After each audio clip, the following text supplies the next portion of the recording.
So Larry, tell us how you first heard about the story of the St. Patrick's Battalion. Um, it was one of those very interesting accidents that I heard about the San Pats. I think it was about 1995, 96. I was driving to Tallaght, and I came on at the very end of a radio program, and a man called Mark Day, who's a film producer from California, was being interviewed. And I heard the very, very end of the interview, the last line, which I heard as, and that's the story of the San Patricio, the Irishman who invaded Mexico. Now, I'd never heard about Irishmen invading Mexico, but I knew there was a Fenian plan to invade Canada, so I thought, maybe.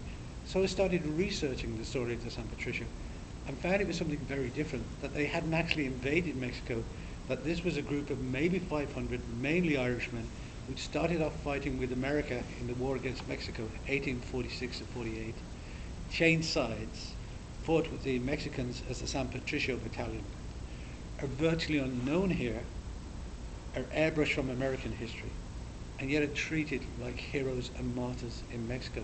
So I started researching the story of the San Pats to see what I could find, to personalize it, to find out where these guys came from. Like I found out 4 of them, whose names I can't remember offhand, actually came from Dublin.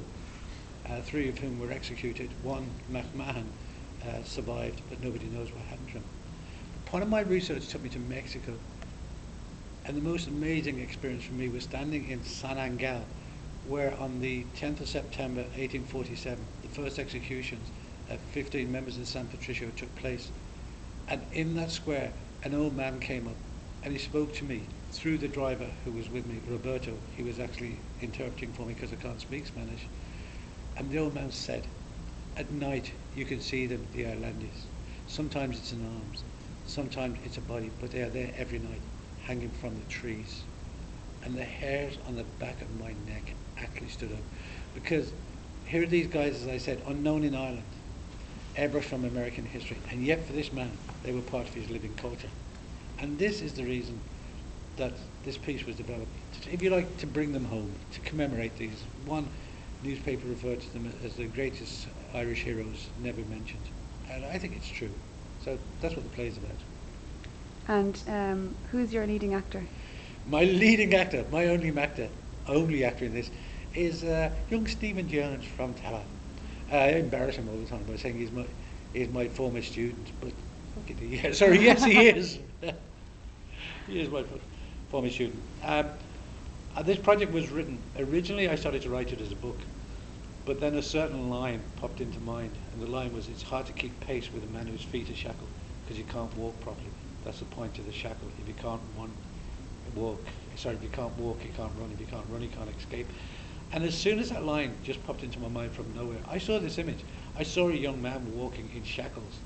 And I know this sounds like some sort of showbiz hyperbole, but it's actual fact. As soon as I saw the image of the young man became Steve, because I'd seen Stephen acting out at UCD. And the two just merged, and I asked him would he do it. And thank God he said yes. And here he is. So tell us about the play and how many characters you play in it. Okay, the play is narrated by a fictional character called Tomas OByrne, who's from Dublin and who arrives in America on fresh off the boat in 1846, and he's 12, and his mother has died on the way over to America. She's ill. He has 2 older brothers who are twins, and they go off, they leave Boston where they're living to go and find work. And his dad is not really mentioned in it, but the small bit we know about him is that he's a drunk and not too interested. So Thomas gets himself into a bit of trouble.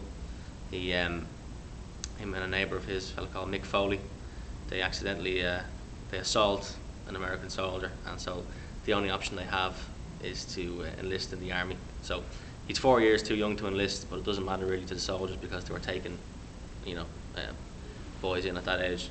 So he's 12 and he finds himself in Mexico, and he ends up hearing all these stories about these Irish soldiers who have changed sides, who've realised that they're fighting in an Anglo, a Protestant American army with anti-Catholic and anti-immigrant officers. So these Irish lads have changed sides, and after the first battle he sees, this is a battle at Monterey. He is lined up with the American troops, watching members of the Mexican army march out of this fallen city, and he sees that his two brothers are there as part of it. So they went to find work, but they ended up joining the army. The kind of lure of citizenship and pay was too great, and he ends up changing sides as well. So halfway through the play, then he's there with the San Patricios, and it's him living in Mexico now, looking back on when he was 12 and telling this story about these men. But within the course of the play, I think I've 24 or 25 different characters. So every character that he encounters, you'll hear their voice, and I kind of, as the actor, become each character. So I think it's 24 or 25. So it ranges from all the Irish guys that he's there with in Boston, and his brothers, and John Riley, the leader of the San Patricios, and all the American sergeants, American officers, Mexican leaders. So it's So if you to remember all those accents each time and just keep changing. Yeah, well, it makes it actually easier for a one-man play, because it feels like I'm on stage with about 6 or 7 different actors, you know. So it's a bit of a schizophrenic experience, I suppose. But yeah, so you have there's a lot of different characters, a lot of different. You got an old Louisiana man, and you got this crazy guy from Cork, and you've got the Mexican leader Santa Anna. So it's good fun. Is it all men? Do you play? I play one. There's one woman. Oh, okay. She's a rose seller on the docks on the docks in Boston. Thomas buys a rose that he throws into the ocean to commemorate his mother. So yeah, there's one female character. She sounds a bit manly. So why should people come and see the show? Sorry? Why should people come and see the show? I think for the reason, well, a couple of reasons. One, you've got an absolutely superb actor. And I mean that this is a stunning performance. Everybody who goes away from this talks about the performance. So it's well seen, because I think you're going to see a young man at the beginning of a career here who's going to go somewhere, and it'd be nice to say, I was there when. I mean that sincerely. Two, it's a great story. No conceit in that. I mean, the story itself is great. And it's to commemorate these people who are not known. I would imagine, and I've never actually checked this up, but more members of the San Patricio died than people who died in 1916. This is an Irish story that's not told. They are Irish heroes. And I think it's just part of our history that we should see. It's a way of bringing them back home. That's it. Thanks, guys. Thanks.